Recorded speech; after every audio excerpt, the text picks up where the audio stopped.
허리가 아프다는 박근혜 전 대통령을 풀어줄지 여부에 대해서 검찰의 최종 결정이 이제 가까웠습니다. 검찰의 결정을 앞두고 박 전 대통령 지지자들의 석방 주장도 노골적으로 바뀌고 있습니다. 이르면 오늘 검찰에서 논의를 할 것이라는 얘기가 나왔는데 서울중앙지검 취재기자 연결하겠습니다. 한민영 기자가 나가 있습니다. 자, 원래 오늘 결론이 나지 않겠냐 이런 얘기들이 많이 나왔습니다. 근데 아직까지는 얘기가 없는 상황이고요. 언제 최종 결정을 내리게 될까요? 네, 말씀하신 대로 당초 이르면 오늘 결론이 나올 걸로도 예상을 했습니다. 하지만 현재까지 심의위원회가 열렸다거나 이를 토대로 어떤 결과가 나왔다는 발표는 없는 상황입니다. 그래서 일단 내일쯤 심의위원회가 먼저 열릴 거라는 관측이 나오고 있습니다. 예. 검찰은 아무튼 빨리 결정을 하겠다 이렇게 얘기를 했는데 논란을 피하기 위해서는 무엇보다도 이제 공정성 같은 것들이 크게 좀 화두가 될 것 같습니다. 여기에 대해서는 좀 만전을 기하고 있다고 보입니까? 네, 그렇습니다. 이틀 전 구치소에서 박 전 대통령을 직접 면담한 자료와 구치소의 의료 기록 등을 토대로 심의위원회를 엽니다. 특히 7명으로 구성된 위원회에는 의사를 포함해서 3명의 외부 위원이 들어가게 되는데요. 이들이 어떤 결론을 내리면 이걸 윤석열 서울중앙지검장에게 보내고 윤 지검장이 최종 결론을 내리는 그런 구조입니다. 예. 자, 그러면 최종 결정을 윤 지검장이 내린다면 혹시 심의위원회하고 윤 지검장하고 서로 다른 결론이 나올 수도 있습니까? 네, 기본적으로 그렇게 될 가능성은 거의 없다고 보시면 됩니다. 왜냐하면 심의위원회가 충분히 논의해서 내린 결론을 지검장이 받아들이는 그런 구조이기 때문인데요. 과거에도 심의가 내린 결론을 지검장이 뒤집은 사례는 없었다고 합니다. 예.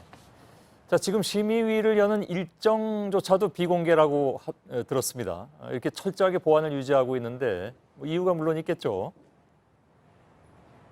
네, 아무래도 박근혜 전 대통령 사건이 정치적으로 매우 민감한 사안이고 또 일부 지지자들의 과격한 행동도 지금 좀 우려가 되는 상황입니다. 특히 검찰은 회의에 참석했던 외부 위원이나 검사가 누군지 알려지면 이들에 대해서 심리적 또는 직접적인 압박을 가할 거라는 우려도 하고 있는데요.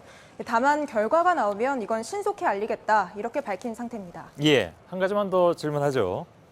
심의위원회가 언제 열리는지 또 어디서 열리는지 이게 철저하게 보안이 지켜지고 있다고 아까 이제 말씀을 드렸는데 그렇다면 오늘 물론 결론이 안 나왔지만 한민영 기자도 모르는 사이에 지금 혹시 열리고 있고 오늘 밤중에 혹시 결론이 나올 가능성도 전혀 배제할 수는 없습니까? 어떻게 봐야 됩니까?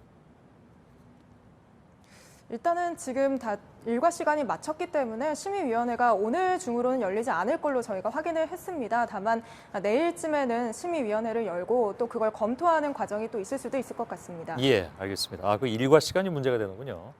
한민영 기자였습니다. 실제로 박 전 대통령의 지지자들은 행동으로 나서는 모양새입니다. 오늘 한 유튜버는 윤석열 중앙지검장 자택 앞에서 협박하는 방송까지 했습니다. 법 집행기관에 대한 중대범죄라는 의견이 법조계에서 나오고 있습니다. 여기서 나온 발언들이 도를 넘어서 지금 경찰이 수사를 검토하고 있습니다. 김선미 기자입니다. 오늘 오전 한 유튜버가 윤석열 서울지검장 자택 앞에서 실시간 방송을 했습니다. 박근혜 전 대통령의 형 집행을 정지하라고 주장한 겁니다. 암시를 주기 위해서 지금 현재 나와 있습니다. 압박하러 온 겁니다.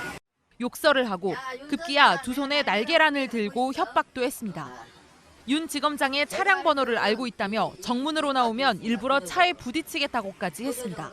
내가 날계란 2개 갖고 있어. 차량 넘버 다 알고 있어. 그냥 차량에 가서 그냥 부딪혀버리죠 뭐. 우리가 자살 특공대로서 너를 죽여버리겠다 라는 걸 보여줘야죠. 법조계에선 법 집행기관을 협박하는 것은 중대범죄라는 목소리가 나옵니다. 과거 박 전 대통령 수사 당시에도 한 지지자가 박영수 특검의 집 앞에서 야구방망이를 휘둘렀다가 논란이 된 바 있습니다. 검찰은 이번 사안 역시 심각하다고 판단해 수사를 검토하고 있습니다. 오늘 오후엔 대한애국당과 다른 단체 회원 500여 명이 서울중앙지검 인근에서 집회를 열었습니다. 형집행 정지 신청이 받아들여지지 않을 경우 대한애국당은 국제사회의 권유린 자의적 구금 현실을 고발할 것이다. 그동안 박 전 대통령의 혐의를 부인해왔던 이들이 이젠 허리 디스크를 이유로 석방을 요구하고 있습니다. JTBC 김선미입니다. 네, 김무성, 홍문종 의원을 비롯한 69명의 국회의원이 박근혜 전 대통령을 석방시켜달라는 청원서를 검찰에 제출했습니다. 청원서에는 독일 나치 당시 아우슈비츠를 묵인했던 게 박 전 대통령에 대한 폭력을 묵인하는 것과 같다는 주장까지 담겼습니다. 궤변이라는 비판이 나왔습니다. 박유미 기자입니다. 홍문종 의원 등 이른바 친박계뿐 아니라 김무성 의원 등 비박계까지 이름을 넣은 청원서가 오늘 서울중앙지검에 제출됐습니다. 대부분의 한국당 의원들이 형 집행정지를 요구하고 있으므로 대통령께서 꼭 형 집행정지가 이루어질 수 있도록 청원서에는 전직 대통령들의 사례에 비춰봤을 때 박 전 대통령에 대한 대우가 형평성을 잃었다는 취지의 내용이 담겼습니다. 그러면서 독일 나치 당시 아우슈비츠를 묵인했던 편견이나 박 전 대통령을 향한 잔인한 폭력을 묵인하고 있는 대한민국 현실이나 한치도 다를 바 없다고 주장했습니다. 강병원 민주당 원내대변인은 헌법을 파괴하고 국민주권을 사적으로 사용했던 전직 대통령을 나치에 희생당한 유대인과 비교하는 것 자체가 어불성설이라고 비판했습니다. 청원서에는 김무성 의원 등 한국당 의원 66명과 친박계인 무소속 서청원 이정현 의원, 대한애국당 조원진 의원 등 69명이 이름을 올렸습니다.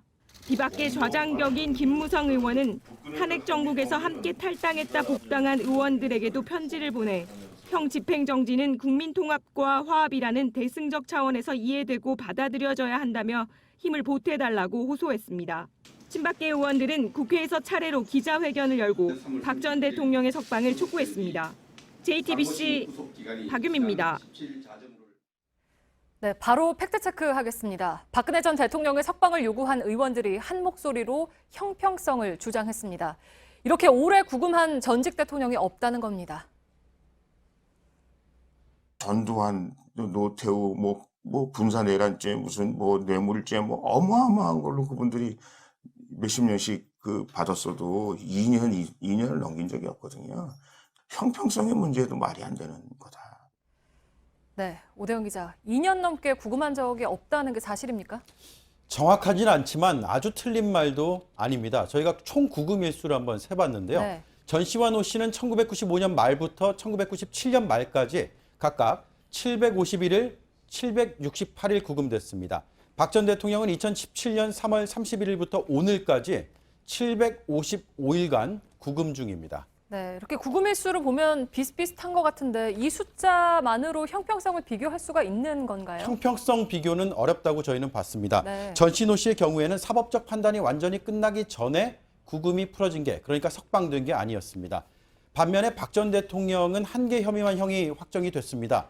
20개 혐의에 대해서 지금 다투고 있습니다. 그래서 기결수 구금일, 다시 말해서 확정 판결 뒤에 얼마나 형을 살았는지를 살펴보면 전 씨, 노 씨는 250일, 박 전 대통령은 오늘까지 8일째입니다. 네, 근데 전 씨는 무기징역, 그리고 노 씨는 징역 17년이었잖아요. 결과적으로 보면 250일, 그러니까 다 합쳐서 2년 정도밖에 구금되지 않았다라는 건데 그래서 좀 상당한 특혜다라는 비판이 지금도 나오고 있는데요. 왜 그런 특혜를 지금은 안 주냐, 이런 소리로밖에 들리지 않는데요. 네, 그렇습니다. 특히나 재판의 여건이 다르기 때문에 비교하기가 상당히 어렵습니다. 재판 기간을 한번 보겠습니다. 네. 전 씨, 노 씨 사건은 1년 2개월에서 4개월 만에 3심까지 끝났습니다. 박 전 대통령 사건은 2년 가까이 진행 중입니다. 박 전 대통령은 아예 재판을 거부하고 있습니다. 전 씨, 노 씨는 공판을 한 차례 거부했다가 곧바로 출석을 했지만 박 전 대통령은 2017년 10월 이후에 단 한 번도 재판정에 나타나지 않고 있습니다. 네, 그러니까 재판이 좀 길어진 이유 중에 하나가 바로 이런 재판 거부 때문이었잖아요.